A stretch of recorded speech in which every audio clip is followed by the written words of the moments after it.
Welcome to Canonymous. I've said it before and I'll say it again. Laws only work within the confines of a border.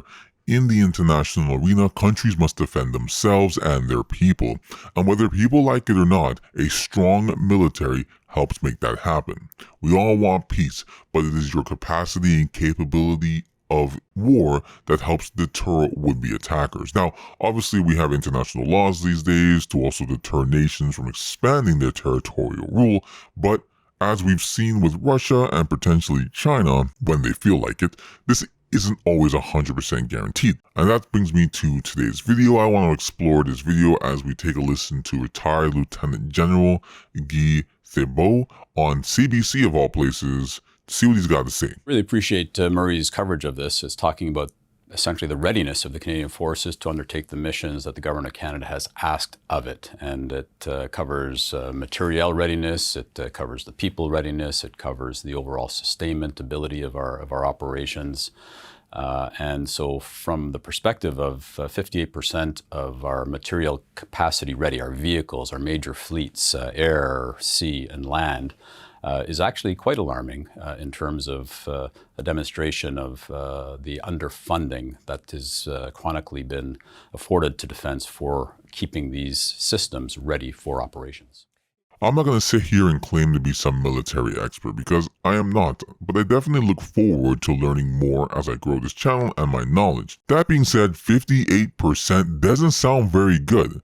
I guess it's a pass if life or death wasn't the question, answer, and provider of the test. Anyway, so he's talking about the fact that it's underfunded on top of the fact that Trudeau hasn't been able to pay our dues to NATO, but somehow, and I forget the exact number, somehow in the vein of like $100 million or something like that worth of drones sent over to Ukraine.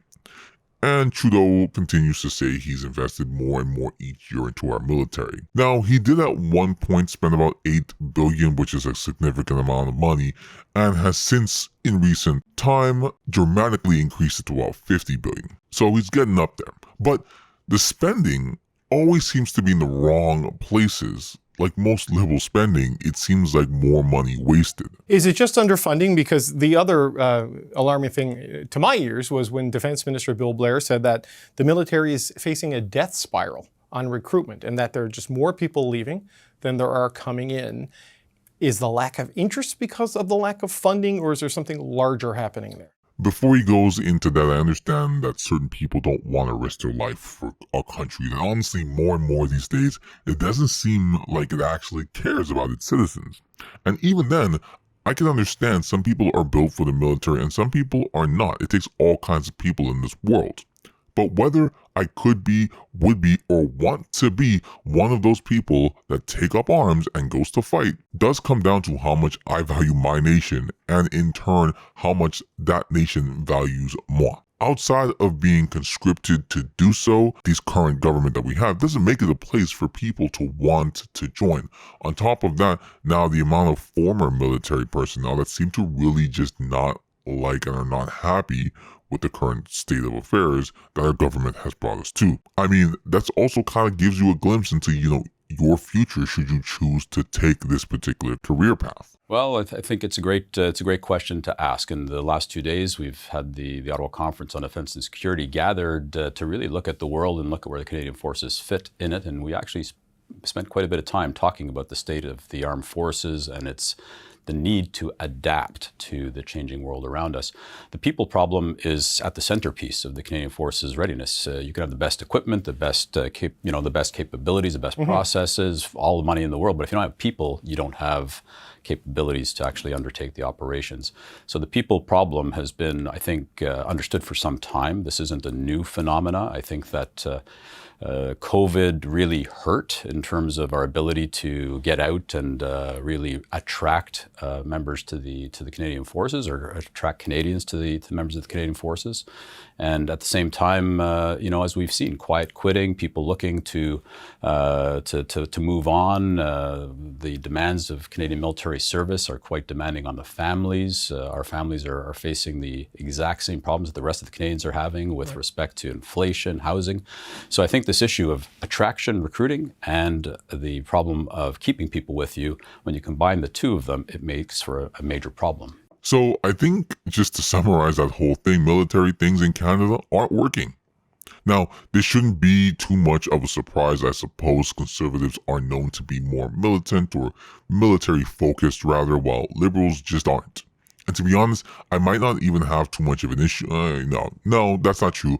I still would have an issue, but I'd probably be a bit more lenient if it wasn't for the fact that we don't pay our NATO dues, we aren't able to properly mobilize, we're spending millions of dollars to arm and aid Ukraine in what is effectively a pseudo-World War III, especially with Germany's leaked audio that came out recently that basically said they are allied soldiers in Ukraine right now. And we have a Latvia military presence that Latvia has said they would like to continue and increase over the next coming years. All of that requires personnel. We've seen increasingly international players weighing in on the level of Canadian military spending, right? The U.S. ambassador to NATO, the Secretary General.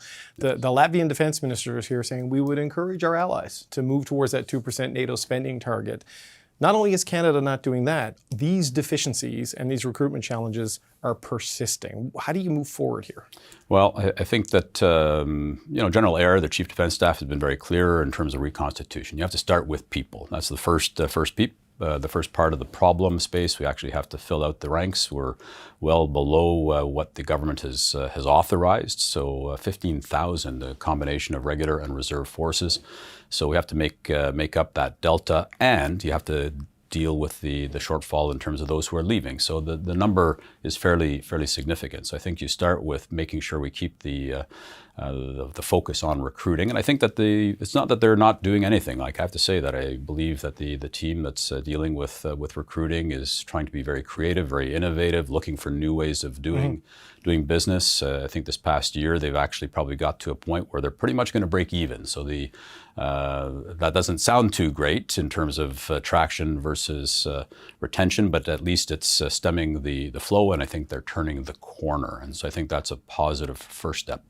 Another big reason I think most people don't want to join is because thanks to the internet and social media, people are getting a bit wiser to government corruption, government BS, government lies. So now that people are kind of getting a real look at their governments and how they really treat their people, you're probably going to get less people that want to risk their lives for a country that, again, doesn't care or is pretty corrupted. The government is sending mixed messages, though, because I think that when we look at the budgetary constraints that the entire federal government is going through right now, has a really significant effect on the Canadian forces, where the capital program isn't a problem. The government continues to fund the future capabilities. We're seeing the investments in new platforms, but where the squeeze is happening is in the operations, the maintenance funds, and that's where we really talk about training, the infrastructure, and that's the quality of the service life.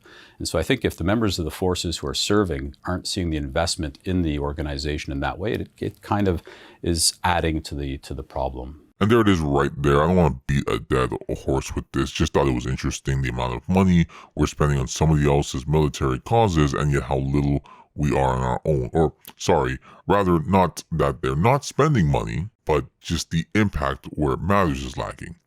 Everyone's feeling the pinch, and the more money that flows out of Canada seems the less that we seem to have for ourselves. And there's just no thought process on how the budget should be balanced. And that's going to keep impacting everything, not just our military, but every aspect of our daily lives with these libs. I understand the need to work and defend allies, right? Or would-be future allies. But you also need to save. So does that mean, or cut, or, find some other way to bring in revenue? So does that mean not paying attention to our own military and paying attention to another nation's military? I don't know if that's the best way to do it. Regardless, I'm going to end it right there. Like, comment, and subscribe. Let me know what you think. Maybe there are some retired military personnel here who, came across this video. Let me know what you think down below, your experience, and come back for more.